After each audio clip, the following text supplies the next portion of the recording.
Listen, building a culture that actually survives the storms isn't about fancy mission statements or some kumbaya feel-good nonsense. It's raw, brutal work. Every single day, founders, leaders, investors get pushed to the edge by chaos, failure, ego clashes, burnout. They feel the grind like a punch in the gut, watching their teams fracture, their vision blur, opportunities dying because people stop trusting each other. And guess what? That frustration piles up, anger boiling just beneath the surface, because everything looks stable on the outside, but inside it's cracking, breaking down. The ones who manage to keep going, to keep building, they are not lucky. They've figured out something most miss, and it's not complicated. First, kill the idea that a resilient culture comes from idea-sharing sessions or workshops. It comes from the relentless, day in, day out commitment to clarity and brutal honesty. Your people need to know exactly what matters. No room for sweet talk or vague missions that make everyone polite but disconnected. Lay down what counts: values, goals, non-negotiables, not as slogans, but as live, breathing rules everyone is forced to live by. No exceptions. If you hesitate here, if you let comfort override confrontation, you've lost before you started.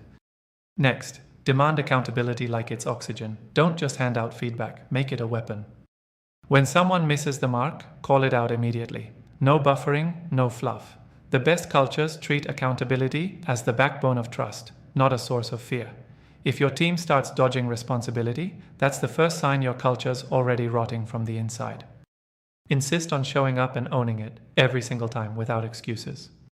Then comes the ugly part, embracing conflict. Too many leaders run from it, afraid it'll scare people off, scared of being too harsh. It's not harsh, it's necessary. Real cultures don't gloss over problems or force harmony. They make space for difficult conversations because that's how weak points get found and fixed fast. You have to create a vibe where honesty means safety, not punishment. If people don't speak up, if they sugarcoat reality, your culture is a ticking time bomb.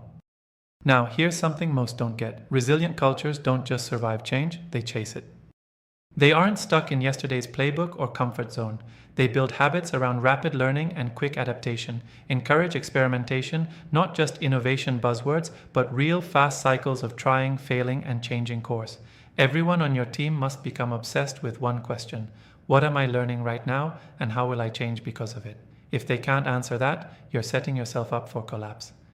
Finally, never forget the human thing. Real resilience doesn't come from forcing people harder. It comes from investing deep in authentic connection. No, this is not some HR fluff to get team spirit. It's about creating bonds so tight that when the mess hits, people rally, sacrifice, and push through together. That kind of loyalty isn't bought or faked. It's earned by everyday consistency. Leaders who are real, who listen, who admit their own screw-ups, who stand next to their people instead of above them. So, if your culture feels fragile, if every setback knocks the wind out of your team, start here. Cut the crap, get brutally clear on what you stand for, hold people tight to real accountability, embrace conflict like a tool instead of an enemy, dive headfirst into learning and change, and build those human connections so strong that nothing breaks them. This isn't easy.